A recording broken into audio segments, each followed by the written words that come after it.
बिल्कुल स्वागत है आपका सभी को। एक बार वापस से बता देना चाहूँगा कि हमारा जो संधि वाला प्रकरण चल रहा है, इसमें जो संधि के 3 प्रकार होते हैं, स्वर, व्यंजन और विसर्ग, उसमें स्वर संधि अपवाद सहित पूरी हो चुकी है। स्वर संधि को बहुत विस्तार से, बहुत समय से हमने इसको पढ़ा है और धीरे धीरे इसको हर पहलू पे हम बहुत विस्तार से वार्तालाप कर चुके हैं। आज हम आरंभ करने वाले हैं कौन सा? व्यंजन संधि। कौन सा आरंभ करने वाले हैं? व्यंजन संधि। अब जानिए मित्रों कि ये व्यंजन संधि क्या होती है, किसे कहा जाता है, इसकी परिभाषा क्या होती है, इसमें स्थितियां कैसी मिलेंगी, सभी पे बात करेंगे। देखो, सबसे पहले बात आती है संधि कहा किसे जाएगा। व्यंजन संधि के संदर्भ में बात करें तो देखो, जो संधि के प्रकार थे, आरंभ की कक्षा की मैं बात कर रहा हूं। संधि के जो प्रकार हैं, संधि के जो प्रकार हैं जिसे आप कहते हो कि साहब 3 प्रकार हैं, इन 3 प्रकारों को समझाने के लिए इसमें मैंने कहा था कि जो संधि की परिभाषा होती है, क्या? वर्णों का योग से होने वाला बदलाव, वर्णों के योग से होने वाला बदलाव, वर्णों के योग से होने वाला बदलाव, अर्थात जुड़ेंगे क्या? वर्ण जुड़ेंगे। क्या जुड़ेंगे मित्रों? वर्ण जुड़ेंगे। अब यहां पर जो ये वर्ण जुड़ रहे हैं, तो ये वर्ण कितने प्रकार से जुड़ते हैं दोस्तों? 6 प्रकारों से। बिल्कुल, इसकी चर्चा मैं पहले कर चुका हूं, परिभाषा हमें यहीं से निकालनी है। वर्ण कितने प्रकार से जुड़ते हैं दोस्तों? 6 प्रकारों से जुड़ते हैं। कितने प्रकारों से जुड़ते हैं? 6 प्रकारों से जुड़ते हैं। अब वो 6 प्रकार कौन कौन से हैं सुनना। जैसे सबसे पहला जो प्रकार था कि पद के दोनों तरफ, या मैं कहूं योग के चिन्ह के दोनों तरफ क्या हो? स्वर ही स्वर हो। अर्थात मेरा कहने का आशय यह है कि यदि स्वर के साथ स्वर का योग हो तो वहां स्वर संधि होगी। दूसरा प्रकार था क्या? कि स्वर के साथ में क्या जुड़ सकता है मित्रों? व्यंजन जुड़ सकता है। क्या जुड़ सकता है? व्यंजन जुड़ सकता है। तीसरा जो प्रकार है मेरा वह क्या है मित्रों? कि व्यंजन के साथ में क्या जुड़ सकता है? स्वर जुड़ सकता है। अर्थात इस दूसरे फॉर्मेट को मैंने उल्टा कर दिया, विपरीत लिख दिया। क्या? जैसे स्वर स्वर से भी जुड़ चुका और स्वर व्यंजन से भी जुड़ चुका। अब बारी किसकी आई? व्यंजन की। तो पहले व्यंजन को स्वर से जोड़ लो और अगले में हम व्यंजन को व्यंजन से जोड़ लेते हैं। क्यों? क्योंकि वर्ण 2 ही प्रकार के हैं। हिंदी भाषा में जो वर्ण होते हैं, वर्णों के केवल 2 प्रकार हैं। भूमिका समझिए बिंदु की। वर्ण कितने प्रकार के हैं? 2 प्रकार के। एक तो कौन से वर्ण होते हैं? स्वर। और एक कौन से वर्ण होते हैं मित्रों? व्यंजन। एक कौन से वर्ण होते हैं? व्यंजन। अब या तो स्वर स्वयं से जुड़ेगा। स्वर किससे जुड़ रहा है? स्वयं खुद से ही जुड़ रहा है, पहला तथ्य। उसके बाद में हमने स्वर को किससे जोड़ लिया? व्यंजन से, दूसरा तथ्य। दोनों चीजें समझ में आई। अब ऐसे ही पहले व्यंजन को व्यंजन से जोड़ लो, ये लो लिख दिया, और या फिर व्यंजन को किससे जोड़ दो? स्वर से, ये जोड़ दिया। यहां तक की कोई बात समस्या नहीं दे रही। आगे बढ़िए। 5वां तथ्य जो आता है वो आता है क्या? हो सकता है विसर्ग के बाद में क्या आ जाए? स्वर। और छठा जो तथ्य आता है, मैं इसको थोड़ा इधर लिख देता हूं। छठा जो तथ्य आता है, हो सकता है विसर्ग के साथ में क्या जुड़ जाए? व्यंजन। क्या जुड़ जाए? व्यंजन। मेरा कहने का आशय यह है कि स्वर और व्यंजन आपस में एक दूसरे के साथ योग कर रहे हैं। देखो, 2 बार स्वर को जोड़ा है, 2 बार व्यंजन को जोड़ा है और 2 बार ही किसको जोड़ा है? विसर्ग को। ये 6 फॉर्मेट याद कैसे होंगे? वर्णों का योग कितने प्रकार से होता है? जवाब होता है 6 प्रकार से। कैसे होता है? यह चीज पता नहीं सर। बिल्कुल, यह चीज पता नहीं सर। तो आप ये पता नहीं वाला आंसर न दें, उसके लिए मैं याद करने का आपको एक बहुत ही सुंदर तरीका बता रहा हूं। क्या? कि प्रथम पद के अंतिम वर्ण के रूप में देखो 2 बार स्वर है, 2 बार व्यंजन है और 2 बार ही विसर्ग है। प्रथम पद के अंतिम वर्ण के रूप में 2 बार स्वर को लिखा, 2 बार व्यंजन को लिखा और 2 बार विसर्ग को लिखा। और यहां पर दूसरे पद के पहले वर्ण के रूप में 1 बार स्वर, 1 बार व्यंजन, 1 बार स्वर, 1 बार व्यंजन, 1 बार स्वर और 1 बार व्यंजन। याद रह जाएंगे ये चीजें। ये वर्णों का जो योग जो 6 प्रकार के समूह में हो रहा है, इससे हमें इसकी परिभाषाएं भी समझ में आ जाती हैं। क्या?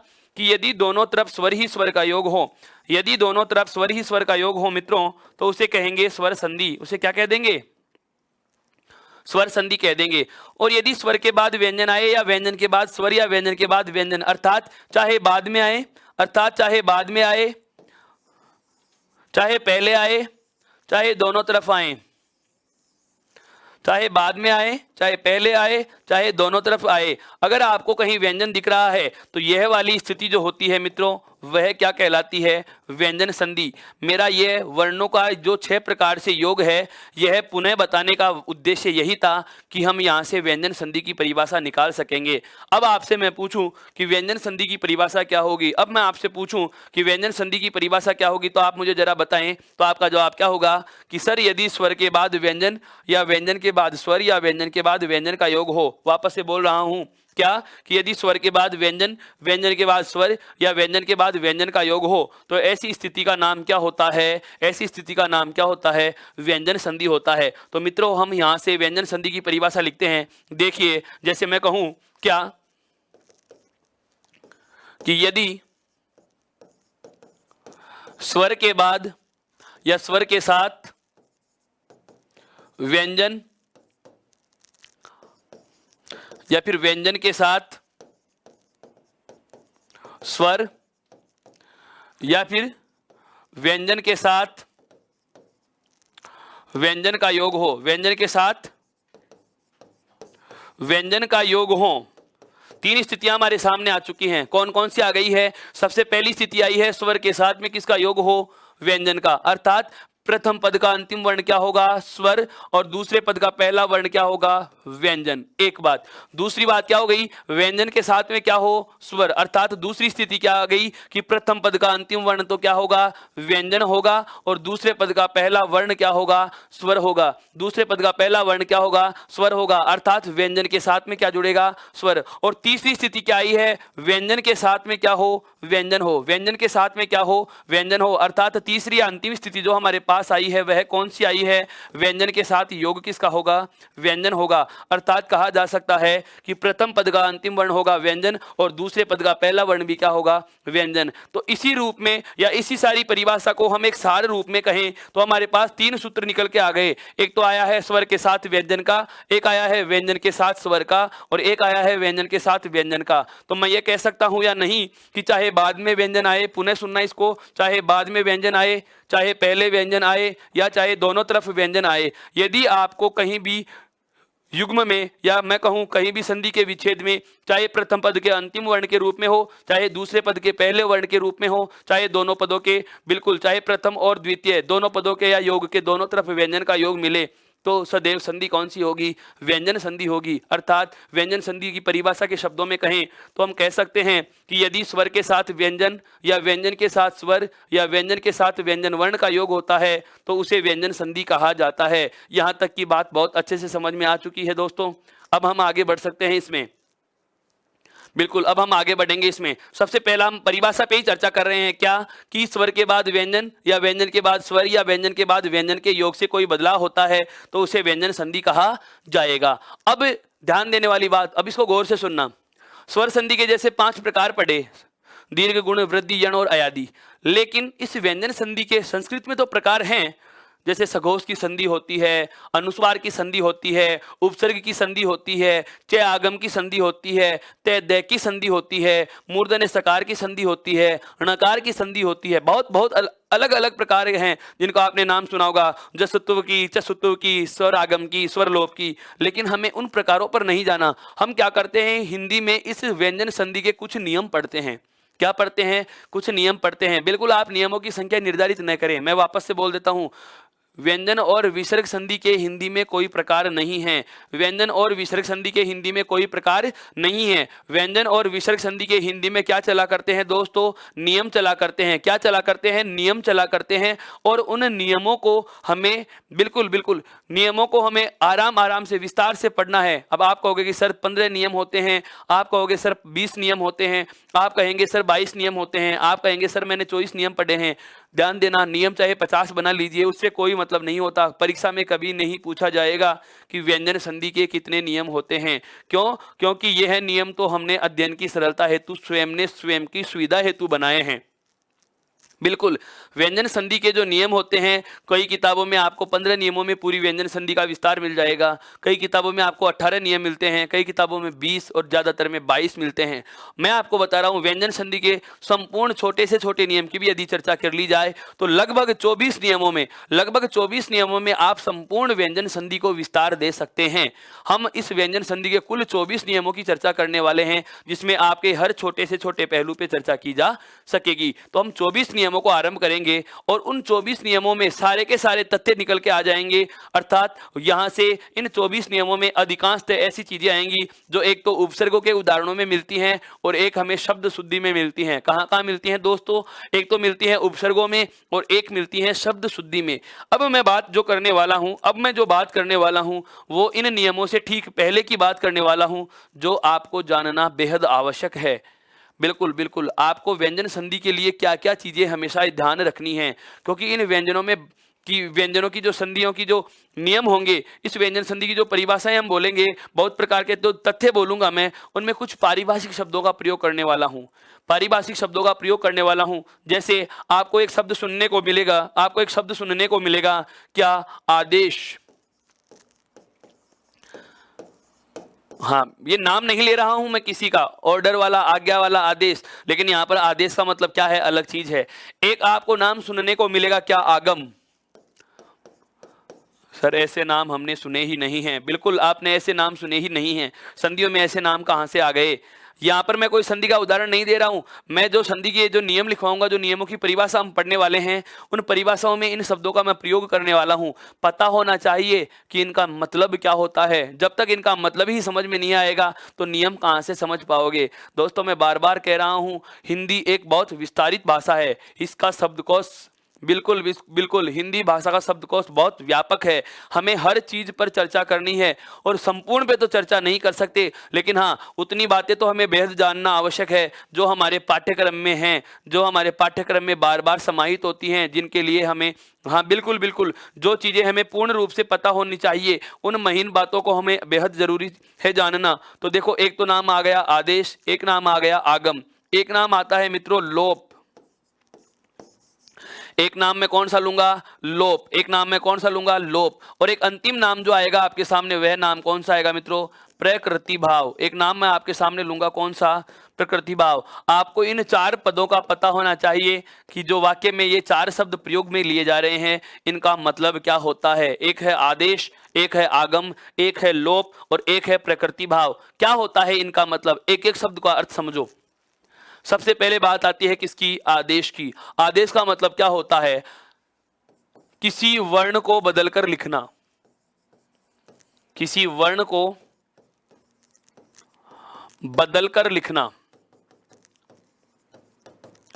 किसी वर्ण को बदलकर लिखना। यदि आप व्यंजन संधि के नियम के अनुसार हम कहते हैं कि 2 वर्ण जुड़ेंगे और विकार होगा, बिल्कुल आप इस बात से सहमत हो? तो जब 2 वर्ण जुड़ेंगे और जो विकार होगा, विकार का मतलब परिवर्तन होगा, उस परिवर्तन के बाद जो हम नया वर्ण लेने वाले हैं, परिवर्तन के बाद जो नया वर्ण लिखने वाले हैं, उस वर्ण की मैं बात कर रहा हूं दोस्तों। क्या? कि जो नया वर्ण हम बदल के वर्ण लिखते हैं, उस वर्ण को बदलकर लिखना ही क्या कहलाता है? आदेश कहलाता है। अब एक उदाहरण से समझो कि आदेश का मतलब क्या होता है। जैसे मान लीजिएगा आपके सामने एक शब्द आ गया, दिक प्लस अंबर। यह एक संधि विच्छेद है। ये क्या है? संधि विच्छेद है। किसका है? दिगंबर का। संधि विच्छेद किसका है दोस्तों? ये दिगंबर का संधि विच्छेद है।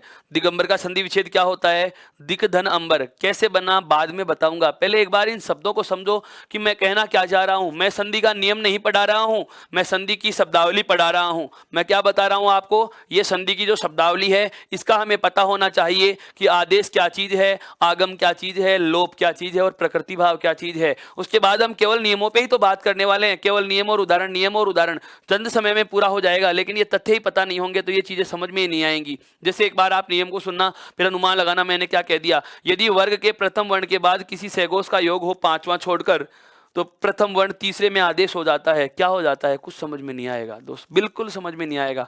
केवल आपके पास रटने के अलावा विकल्प नहीं बचता, और मैं नहीं चाहता कि आप रटने पर जोर दें। समझो इस चीज को, बहुत अच्छे से समझो। शब्दावली को समझना बेहद जरूरी है। ऐसे के ऐसे आपको किताबों में नियम लिखे हुए मिलते हैं और हम उन्हें रटने लग जाते हैं। ऐसे लिखा हुआ है, क्या लिखा हुआ है, बार बार देखा, दूसरे को कह दिया कि पूछ मुझे याद हुआ या नहीं। आप इस प्रकार की पढ़ने की आदत बना ही क्यों लेते हैं? बिल्कुल समझ के पढ़ना आरंभ कर दीजिए। देखो, मैं बता रहा हूं क्या कि शब्द दिया हुआ है दिगंबर और इसका संधि विच्छेद क्या होता है दोस्तों, दिक धन अंबर। इसका संधि विच्छेद क्या होता है, दिक धन अंबर। अब नियम क्या है वो सुनना कि यदि वर्ग के प्रथम वर्ण के बाद, मैंने अभी पतंजलि में भी आपको बताया कि यदि वर्ग के प्रथम वर्ण के बाद सघोष यानी कि स्वर के रूप में सघोष का योग हो रहा है तो पहला वर्ण अपने ही वर्ग के कौन से में बदला, हमने तीसरे में बदला। कौन से में बदला, तीसरे में बदला। अर्थात कै वर्ग का तीसरा वर्ण क्या होता है दोस्तों, गे। क्या होता है दोस्तों, गे। मेरा मतलब यह है कि कै के स्थान पर क्या लिखना है, गे लिखना है और बाकी का शब्द ऐसा का ऐसा लिखना है। कै किस में बदल जाएगा, गे में। तो दी और गे को यदि आप ऐसे जोड़ोगे तो क्या बन जाएगा, गे पूरा और उसके बाद में लिखा हुआ है मैं बे रे, अर्थात दिगंबर का दिगंबर। अब इसको मैं परिभाषा में बोल रहा हूं वो सुनना। देखो आदेश अपने आप समझ में आता है। क्या कहा कि यदि किसी वर्ण को बदलकर, यदि किसी वर्ण को बदलकर उसके स्थान पर, उसी के स्थान पर, हमने क्या किया है दोस्तों, इस कै के स्थान पर ही तो बदलाव किया है। यदि किसी वर्ण को बदलकर, यदि किसी वर्ण को बदलकर उसी के स्थान पर दूसरा वर्ण लिख दिया जाए, यदि किसी वर्ण को बदलकर उसी के स्थान पर दूसरा वर्ण लिख दिया जाए तो ऐसे बदलाव को आप किस नाम से जानेंगे, आदेश के नाम से जानेंगे। किस नाम से जानेंगे, आदेश के नाम से जानेंगे। अर्थात किसी वर्ण को बदलकर उसी के स्थान पर दूसरा वर्ण लिख देना क्या कहलाता है, आदेश कहलाता है। यह वाली बात आपके बहुत अच्छे से समझ में आ गई होगी। अब लेते हैं हम दूसरी बात, क्या कि आगम क्या चीज होती है। अब लेते हैं हम क्या कि आगम क्या चीज होती है। ध्यान देना, आगम की बात कर रहा हूं। आगम किसे कहा जाता है, आगम का मतलब होता है नया वर्ण लिख देना। आगम का मतलब क्या होता है मित्रों, नया वर्ण लिख देना। आगम का मतलब क्या लेंगे, नया वर्ण लिख देना। नया वर्ण कहां से लेके आएंगे वो चीज भी समझिए। कई बार हम क्या करते हैं, नियम का जब विस्तार पढ़ेंगे, जैसे एक नियम आता है क्या कि किसी स्वर के साथ, नियम क्या है सुनना, किसी स्वर के साथ, अभी आएंगे ये, इन सभी नियमों पे मैं बहुत आराम से चर्चा करने वाला हूं। अभी इतना सा जानना आवश्यक है क्या कि किसी स्वर के साथ, किसी स्वर के साथ 6 वर्ण का योग हो, 6 वर्ण का दूसरा, किसी स्वर के साथ 6 वर्ण का योग हो तो इन दोनों के मध्य, इन दोनों के मध्य च का आगम हो जाता है। आदेश तो क्या किया है, अगर इन दोनों में कोई बदलाव करते, जो हमारे पास प्रथम पद का अंतिम और दूसरे पद का प्रथम वर्ण दिया हुआ है, क्योंकि मैंने आपको बताया था संधि में बहुत आवश्यक चीजें जानने की थी, वो कौन कौन सी थी। संधि कहाँ होती है, प्रथम पद का अंतिम वर्ण और दूसरे पद का पहला वर्ण योग करेंगे। प्रथम पद का अंतिम और दूसरे पद का पहला वर्ण योग करते हैं और कोई बदलाव होता है, उसे हम क्या कहते हैं, संधि। अब इस आगम को समझने के लिए एक नया कंसेप्ट सुनिए कि जब प्रथम पद का अंतिम और दूसरे पद का प्रथम वर्ण योग कर रहे हों, जब प्रथम पद का अंतिम और दूसरे पद का पहला वर्ण योग कर रहे हों और इन दोनों के अलावा कोई नया वर्ण इन दोनों के मध्य और लिखना हो, इन दोनों के अलावा एक नया वर्ण इन दोनों के बीच में और लिखना हो, जो हमें अपनी तरफ से जोड़ना है। अर्थात दिए हुए शब्द में वो था नहीं, हमें बाद में जोड़ना पड़ा, तो हमने अपनी तरफ से नया वर्ण लिखा है, आगंतुक वर्ण अर्थात मेहमान। मेहमान किसे कहा जाता है, वह सदस्य जो परिवार का नहीं लेकिन आज परिवार में आया है, हम उसे मेहमान कह रहे हैं, आगंतुक कहते हैं, नवागम कहते हैं। वही वाली बात हमें यहाँ ध्यान रखनी है क्या कि यदि हमें अपनी तरफ से कोई नया वर्ण लिखना है, नया वर्ण जोड़ना है, नया वर्ण हम जोड़ रहे हैं, तो उस जोड़े जाने वाले वर्ण को किस नाम से जानेंगे, आगम के नाम से जाने जाएंगे। अर्थात नया वर्ण लिखने की प्रक्रिया को किस नाम से जाना जाता है, आगम के नाम से जाना जाता है। अब इसका एक उदाहरण दे रहा हूं आपको। जैसे मान लीजिएगा एक नियम पढ़ेंगे क्या कि सम उपसर्ग के बाद क्री धातु से बना कोई भी शब्द आए तो इन दोनों के मध्य, बिल्कुल बिल्कुल इन दोनों के मध्य दंते सकार का आगम हो जाता है। एक नियम पढ़ेंगे परि उपसर्ग के बाद क्री धातु से बना कोई भी शब्द आए, बिल्कुल सम उपसर्ग के बाद क्री धातु से बना कोई भी शब्द आए तो दंते सकार का आगम करेंगे, और परि उपसर्ग के बाद कोई भी क्री धातु का बना शब्द आए तो यहाँ मूर्धन्य सकार का आगम करेंगे।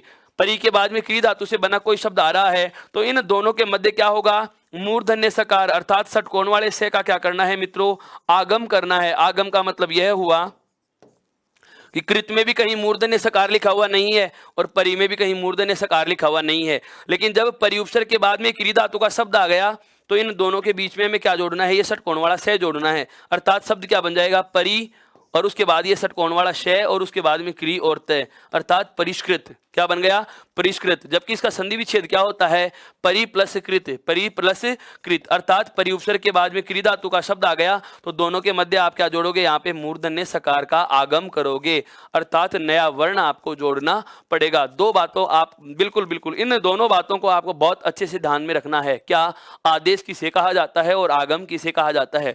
अब ये दोनों वाली स्थितियां हैं आगे वाली, ये बहुत सरल हैं, ये आराम से समझ में आ जाएंगी। अब हम बात करते हैं किसकी, कि लोप क्या होता है। बिल्कुल ये चीज अब और सुन लीजिएगा कि लोप किसे कहा जाता है। लोप का मतलब होता है मित्रों क्या? किसी वर्ण को हटा देना, किसी वर्ण को हटा देना,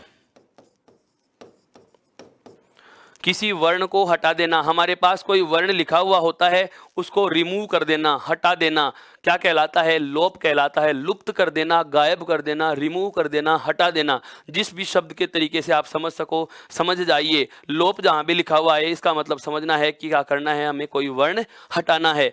लोप का मतलब क्या होता है? किसी वर्ण को हटा देना। इसे भी बिल्कुल एक उदाहरण से समझना है, उदाहरण से समझा रहा हूं। जैसे मान लीजिएगा हम एक नियम पढ़ेंगे क्या, कि यदि निर उपसर्ग के बाद, यदि निर उपसर्ग के बाद रे वर्ण का योग हो, अर्थात प्रथम पद का अंतिम वर्ण क्या है? रे। प्रथम पद का अंतिम वर्ण क्या है? रे वर्ण है। रे वर्ण है यानी कि स्वर नहीं है, स्वर रहित क्या होगा? व्यंजन। और जब प्रथम पद के अंतिम वर्ण के रूप में व्यंजन होगा तो सदैव ध्यान रखना वो हलंत होगा। क्यों होगा? यदि आपने इसका हलंत हटा दिया, यदि आपने इसका हलंत हटा लिया तो समझ लेना कि इसमें स्वर जुड़ा हुआ है। अतः इसमें स्वर रहित करके लिखना हो तो हमें सदैव क्या लगाना होगा? इस हलंत का प्रयोग करना ही होगा। तो नियम क्या है वो सुनिए, कि यदि प्रथम पद का अंतिम वर्ण, यदि प्रथम पद का अंतिम वर्ण स्वर रहित रे हो, स्वर रहित रे अर्थात रेफ वर्ण है, और आगे भी रे वर्ण का योग हो, अर्थात रे के बाद में कौन सा वर्ण जुड़े? रे वर्ण जुड़ता है, तो इस प्रथम रे का, तो जो पहले वाला रे था ना, इस पहले वाले रे का क्या हो जाता है? लोप हो जाता है दोस्तों। क्या हो जाता है दोस्तों? लोप हो जाता है। अब लोप का मतलब क्या होता है मुझे नहीं पता, मैं आपको बता चुका, आप बताइए। बिल्कुल आप इस रे को क्या करेंगे? हटा देंगे। क्या करेंगे? हटा देंगे। बिल्कुल इस रे को हटा देंगे तो नया रूप क्या बचा? नी, और उसके बाद में रे। अब नियम आगे क्या कह रहा है कि रे वर्ण का तो आप लोप कर देना, और इसके ठीक पहले वाले वर्ण पर, पहले वाला वर्ण कौन सा है? न। इसके ठीक पहले वाले वर्ण पर जुड़ा स्वर, अब सुनना बहुत अच्छी बात बताने वाला हूं।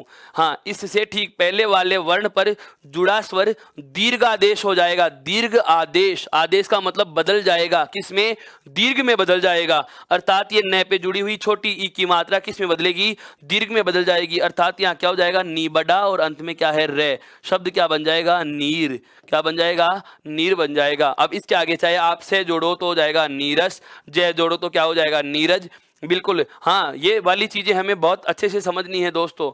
बिल्कुल बिल्कुल बहुत विस्तार से हम बात इसीलिए तो कर रहे हैं ताकि आपके लिए हमेशा के लिए हिंदी के नाम का या हिंदी व्याकरण के नाम का जो डर है वो समाप्त हो जाए। और हिंदी व्याकरण के साथ साथ मेरे साथियों, आपको सबसे ज़्यादा डर तो लगता है हिंदी के संधि में।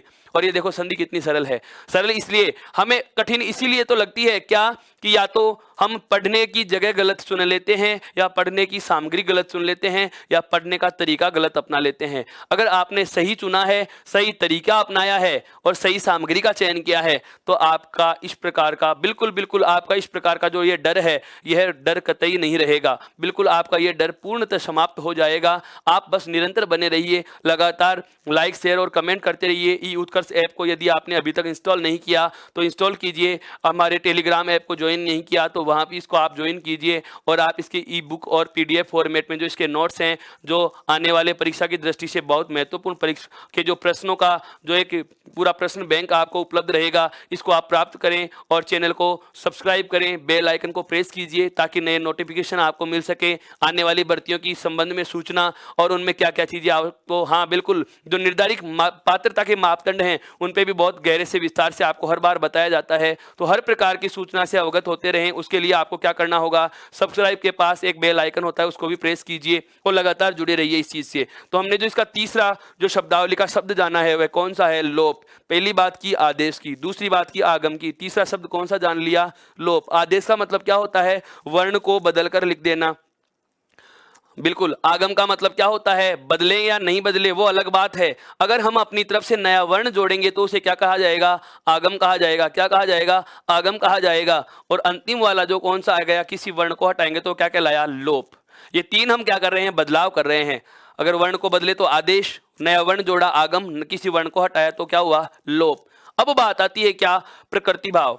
अब क्या बात आती है दोस्तों, प्रकृति भाव। इसे क्या कहा जाता है ये समझिए। प्रकृति भाव का मतलब होता है शब्द की मूल स्थिति।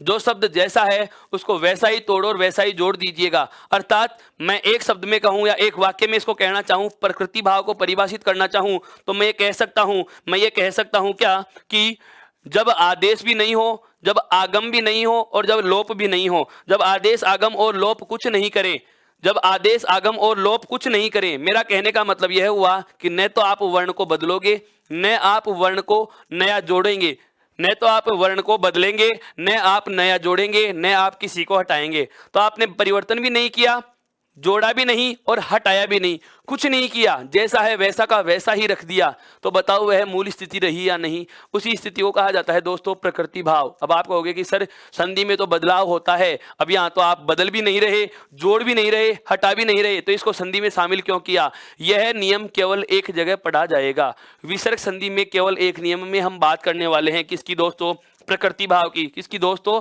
प्रकृति भाव की। केवल एक नियम पढ़ाऊंगा और वह भी एक नियम का उपनियम के रूप में पढ़ाऊंगा। अब वहां मैं जब प्रकृति भाव की शब्द बोलूंगा तो आपको पता होना चाहिए कि प्रकृति भाव है क्या। उदाहरण से देखो इसको, एक शब्द आता है प्रातः काल, बहुत बार सुना है ना, प्रातः काल।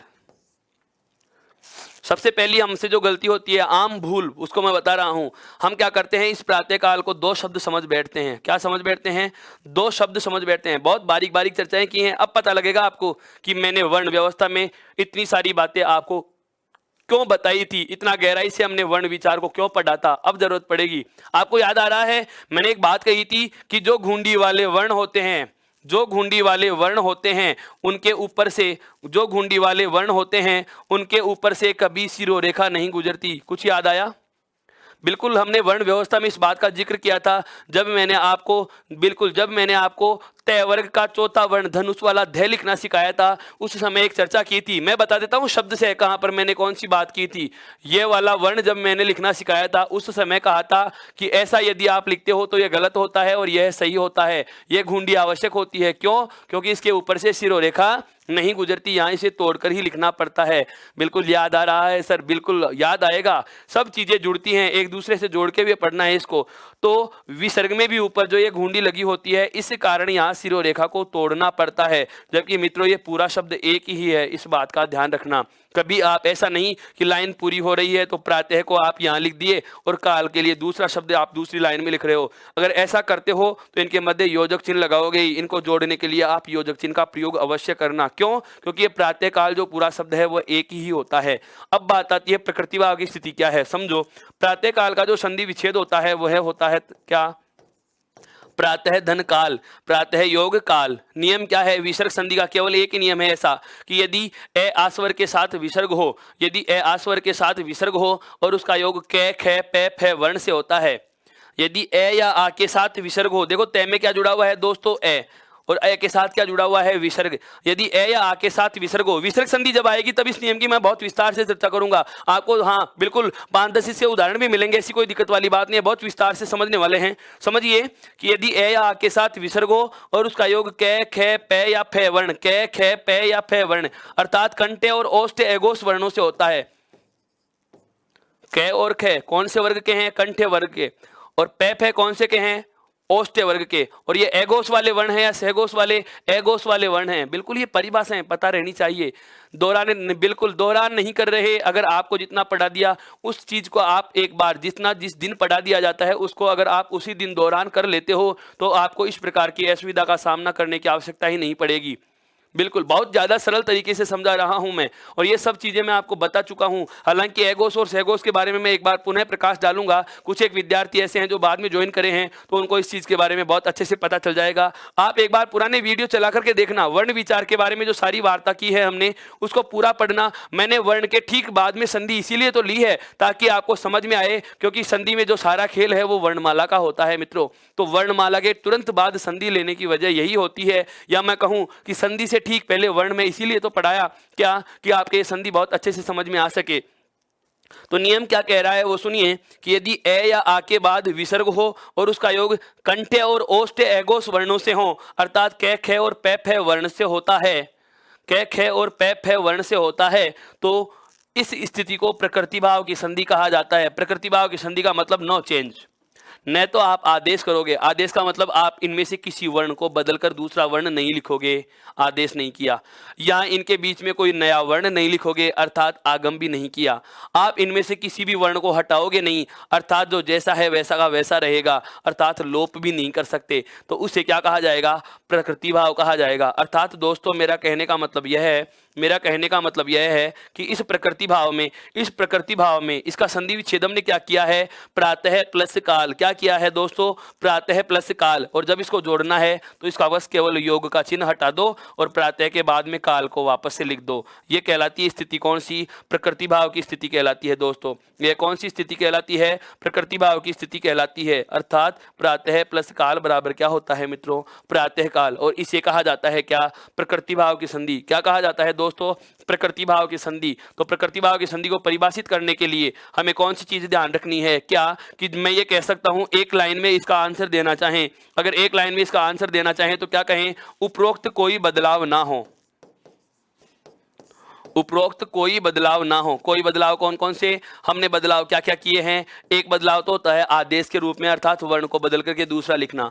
एक होता है क्या? आगम के रूप में, अर्थात बिल्कुल नया वर्ण जोड़ना। एक होता है किसी वर्ण को हटाना, अर्थात लोप के रूप में। और एक होता है क्या? प्रकृति भाव की स्थिति। एक क्या होती है? प्रकृति भाव की स्थिति, अर्थात उपरोक्त कोई बदलाव न हो। ये संधि के 4 प्रकार की परिभाषाएं मैंने बताई हैं। 4 प्रकार के पारिभाषिक शब्दों का हमने जिक्र किया है। क्यों? क्योंकि अब व्यंजन और विसर्ग संधि में कोई प्रकार तो है नहीं, कुछ एक नियम पढ़ेंगे और उन नियमों में बारी बारी से हम इन शब्दों का प्रयोग करते रहेंगे। तो मैंने ये चारों शब्द आपको बता दिए हैं कि कौन से शब्द का क्या मतलब होता है। बहुत अच्छे से हमने इसको जान लिया है। आदेश किसी वर्ण को बदलकर लिखना, आगम कोई नया वर्ण जोड़ना, लोप किसी वर्ण को हटा देना, और प्रकृति भाव का मतलब क्या होता है दोस्तों? उपरोक्त कोई बदलाव न हो। आप इसका स्क्रीनशॉट ले सकते हैं ताकि हम अब आगे बढ़ सकें। बिल्कुल हम अब आगे बढ़ सकें, ध्यान देना।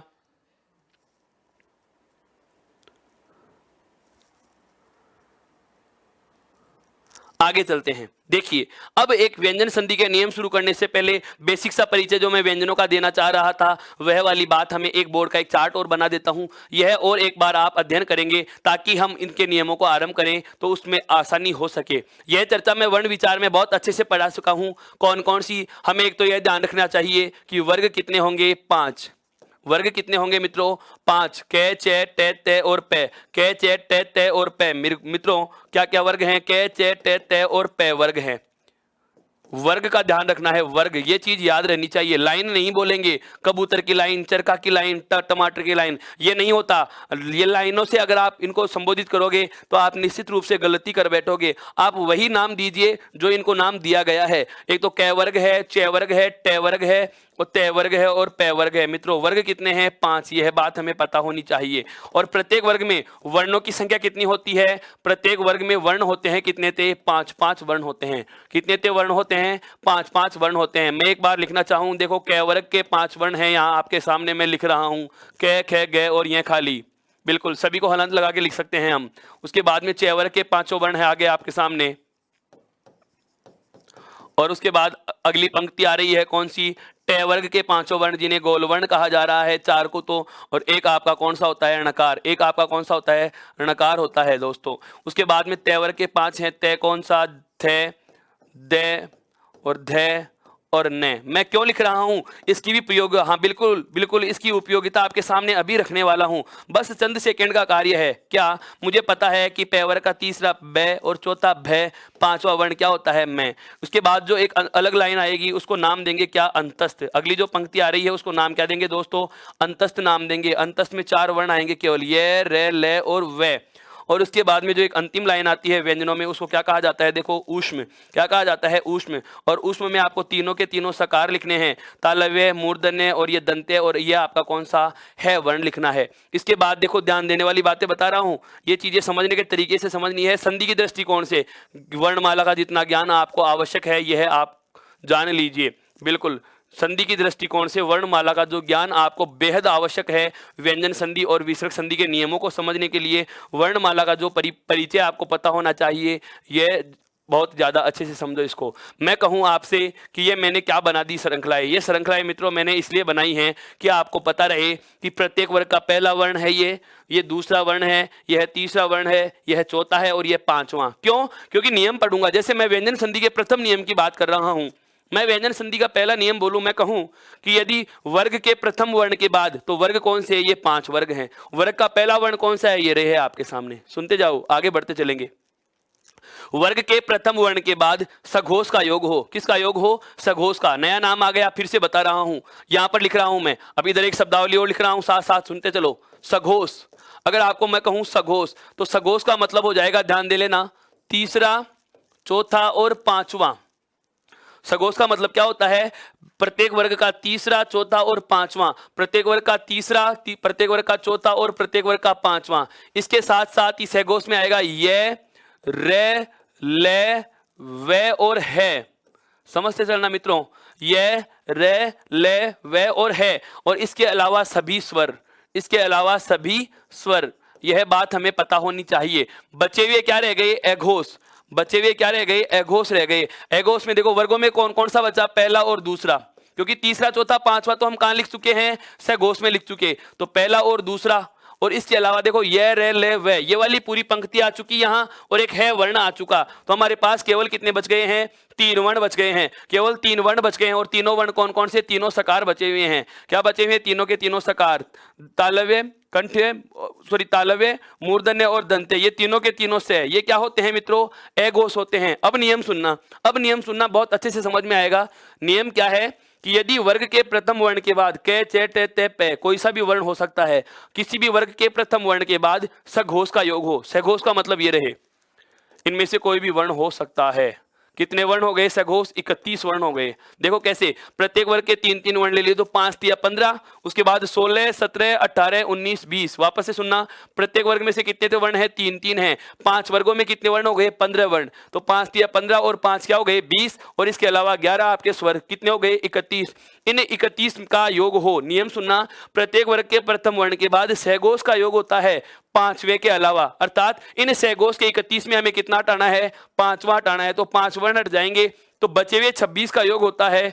तो पहला वर्ण, अब सुनो, पहला वर्ण अपने ही वर्ग के तीसरे में बदल जाता है।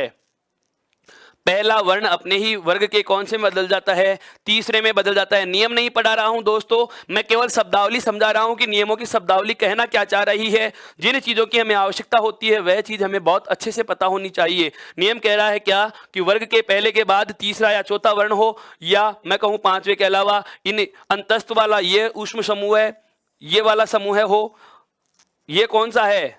सघोष है। ये कौन सा है? सघोष। और ये तीनों के तीनों आपके क्या बचे हुए हैं? एघोष। ये तीनों के तीनों आपके क्या बचे हुए हैं दोस्तों? एघोष। नियम क्या है? पहले वर्ण के बाद सघोष का योग हो। सघोष में आ गया तीसरा, चौथा, पांचवा, सभी स्वर ये रेलवे है। लेकिन 5वें के अलावा कोई भी सघोष होता है तो पहला वर्ण अपने ही वर्ग के, अर्थात अपने ही वर्ग के, जैसे प्रथम वर्ण के, कौन सा? के, वर्ग का के, अपने ही वर्ग के कौन से बदलेगा? तीसरे में। के स्थान पर क्या आ जाएगा? गे। जैसे एक शब्द दिया था मैंने अभी आपको, जब आगम समझाया था, आदेश समझाया था, उस समय दिगंबर, दिक धन अंबर, के की जगह हमने क्या लिखा था? गे। तो वर्ग का पहला वर्ण अपने वर्ग के कौन से बदल जाता है? तीसरे में बदल जाता है। तो दोस्तों ये वाली शब्दावली आपको बहुत अच्छे से ध्यान रखनी है। क्या? कि वर्ग कौन कौन से होते हैं, कौन से वर्ग का कौन सा वर्ण क्या है।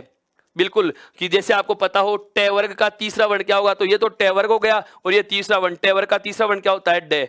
यह चीज आपको पता होनी चाहिए। इसके अलावा जब भी मैं अनुस्वार बोलूं, तो समझना लाइन के ऊपर बिंदु की बात की जा रही है, अनुस्वार अंग की मात्रा। और जब भी मैं विसर्ग की बात करूंगा, जब कभी मैं विसर्ग की बात करूंगा, तो आपको ऊपर नीचे 2 बिंदुओं का ध्यान रखना है। जब कभी मैं विसर्ग की चर्चा करूं तो आपके जहन में ऊपर नीचे 2 बिंदुएं आ जानी चाहिए। ये वर्णमाला का बेहद अच्छा सा परिचय मैंने आपके सामने रखा है। बिल्कुल बिल्कुल बहुत अच्छे से समझना। क्या? अनुस्वार का नाम आते तो आपके जहन में एक ही चीज आना चाहिए, लाइन के ऊपर क्या लगानी है? बिंदु। लाइन के ऊपर क्या लगानी है? बिंदु लगानी है। विसर्ग का मतलब ऊपर नीचे 2 बिंदु लगाने हैं। और यदि मैं कहूं क्या कि प्रथम पद का अंतिम वर्ण व्यंजन है तो आपके दिमाग में यह चीज रहनी चाहिए, अगर व्यंजन अंतिम वर्ण के रूप में आ रहा है तो सदैव वो हलंत होगा। क्यों? यदि आपने उसका हलंत हटा दिया तो प्रथम पद का अंतिम वर्ण व्यंजन नहीं मित्रों, क्या हो जाएगा? स्वर हो जाएगा। क्या हो जाएगा? स्वर हो जाएगा। इसलिए ध्यान रखना है, यदि प्रथम पद का अंतिम वर्ण व्यंजन होगा तो निश्चित रूप से वह स्वर लगा हुआ नहीं बल्कि हलंत लगा हुआ होगा। उसको स्वर रहित ही बोलेंगे, उसको हल चिन्ह लगा के ही हम लिखेंगे। तो इस प्रकार से इस वर्णमाला का संधि के लिए जो वर्णमाला आपको जाननी आवश्यक थी, यह वर्णमाला आपके लिए आवश्यक है। अब एक चीज इसमें और जान लो, साथ के साथ ही लिख देता हूं, और वह वाली चीज कौन सी लिखनी है? ध्यान देना, वह वाली चीज मैं यहां पर लिख रहा हूं। क्या आपको पूछा जाए जैसे क वर्ग कहां से बोला जाता है तो हमें पता रहना चाहिए क वर्ग कौन सा है। वर्ग कंठ है। उच्चारण स्थान में मैंने आपको 5 नाम बताए थे। देखो, कोई भी बात सबसे पहले कहां आती है? कंठ में। कंठ के बाद में कहां आई? तालु पे। तालु के जस्ट ऊपर आगे क्या आते हैं? मसूड़े। मसूड़ों के बाद में आते हैं दांत। दांत के बाद में क्या आते हैं? ओष्ठ। वापस से महसूस कीजिए, जो मैं बोल रहा हूं शब्द पे सुनो समझो कैसे। एक क्रम होता है, वर्णमाला के उच्चारण करने का क्रम होता है। जैसे क के बाद कौन सी लाइन आती है? च। च के बाद कौन सी लाइन आती है? ट। ट के बाद में कौन सी आई? त। त के बाद में कौन सी आई? प। ऐसे इनका उच्चारण स्थान भी आपको रटना नहीं है, अपने आप ही आएगा। कोई भी बात मन में है, बाहर आने के लिए सबसे पहले कहां आती है? गले में। पहला स्थान कौन सा आ गया? कंठ। कंठ के जस्ट थोड़ा सा ऊपर आ गए, क्या आ गया? तालुआ, जिसको अपन तालु बोलते हैं। इसका मतलब दूसरा स्थान क्या है? तालु। दोस्तों आगे बढ़ो, तालु के जस्ट बाद में क्या आता है? मसूड़ा, जिसको कहा जाता है मूर्धा। क्या कहा जाता है? मूर्धा। मसूड़ों के जस्ट बाद में क्या आ जाते हैं? आगे आते हैं तो दंत। क्या आते हैं दोस्तों? दंत। और दंत के बाद में क्या आ जाते हैं? ओष्ठ। दंत के बाद में क्या आ जाते हैं? ओष्ठ। अर्थात अगर आपको पूछा जाए कि क वर्ग कहां से बोला जाता है तो कंठ से। दूसरा वर्ग दूसरे स्थान तालु से। तीसरा वर्ग तीसरा स्थान मूर्धा। चौथा वर्ग चौथा स्थान दंत। और पांचवा वर्ग पांचवा स्थान कौन सा है? ओष्ठ है। यहां तक की बात आपके बहुत अच्छे से समझ में आ गई। अब हम इसके नियम आरंभ करते हैं। बिल्कुल, अब हम व्यंजन संधि के नियमों की चर्चा करेंगे। एक बार इस शब्दावली को आराम से देखिए। एक बार इस वर्णमाला का जो बेसिक सा परिचय, संधि के दृष्टिकोण से जो वर्णमाला का ज्ञान आवश्यक था, वह मैंने आपके सामने रखा है। आप इसका स्क्रीनशॉट ले सकते हैं। बिल्कुल बहुत अच्छे से इसका स्क्रीनशॉट लीजिए।